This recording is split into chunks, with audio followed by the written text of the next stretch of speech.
I don't think enough time is being spent on who's coaching Victor Wembanyama. I mean, I did tweet out that, Gregg Popovich was popping open his finest French red on the night of the lottery. And, and everyone is talking about how perfect match. And it clearly is. But I just think it's so rare what we're going to see become official tonight. Someone of Gregg Popovich's resume and standing at this late stage of his career. Again, he's 74 years old if you just want to talk about age. But at this advanced stage of his career, with the most wins in the history of the NBA for a coach in the regular season, 1,366 games, 2,127 games as head coach of the Spurs since he took over for Bob Hill in the middle of the 1996 season, 96-97 season, right? That he took over in the middle of that. And then that season was such a disaster in the end. I'm wondering if Popovich could do it. And the Spurs draft Tim Duncan first overall. And the rest is history. And he's the one who molds Tim Duncan into a first ballot, no-brainer, one of the best players in the history of the NBA, Hall of Famer, with David Robinson also at the same time. And then moving forward with, we all know, some of the best championship teams that we've seen in the last 20 some odd years, certainly with international players like Tony Parker, who's I guess signing paychecks for Victor Wembanyama in Paris. Mm-hmm.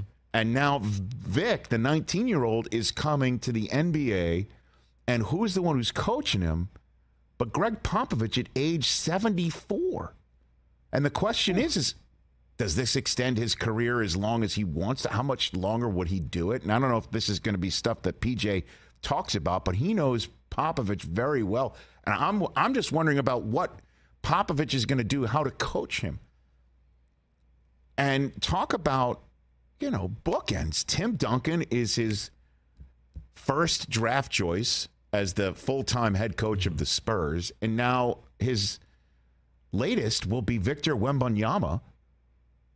It's akin to Bill Belichick this coming season somehow getting Caleb Williams. Right, and I don't even know if Caleb Williams is on par with Victor Wembanyama. We're just talking about apples to apples being individuals who are identified as surefire, successful players, the least risk, highest upside type players to be drafted first overall, with all due respect to Drake May, who's going to be a heck of a number 2 overall draft choice. And that's going to be the conversation next spring. And I'll just throw this out here, too. There will be a point where maybe Drake May's number 1 overall. There'll be that point as well in the get ready in the churning for sure of the NBA, the NFL draft for sure evaluation season. But I don't think enough time has been just landing on the concept. Gregg Popovich at age 74, the winningest coach in the history of the NBA, one of the most successful to do it in any sport, is getting Victor Wembanyama tonight. And will be the one to, when Wembanyama, years from now, we assume will be as successful as we expect him to be. Years from now, when he's talking potentially in Springfield, Mass, is what we're all obviously projecting, it'll be Pop, who was his first coach. Oh, yeah. And the setup, the Spurs can start now. Like, who will succeed Popovich for Wembanyama's second half, maybe, of his career, or 3/4 of his career? Like, this is, the Spurs tonight are setting up shop in a manner that I can't recall a team having an opportunity to set up shop. currently long-term together. It's really amazing, and that's why I wanted to bring PJ on to talk a little bit about it. What other analogy can we give out there, right? Like back in the day, if Scotty Bowman got Gretzky, you know what I mean? Like, hey, you're trying to think of older coaches, you know what I mean? But massively successful. Massively successful. You know, all-time greats in their sport. Don Shula got Marino, right? But didn't win any. Didn't win. Well, that's a Super Bowl. Well, this is what we're going to have to discuss about. Well, look to see what's happening.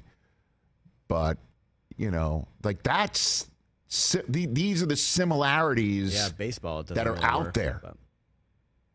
You know, even a Coach K at the end of his career, getting some of the players he got at the end. Maybe I mean, obviously, college basketball is a little bit different. You're recruiting. Yes.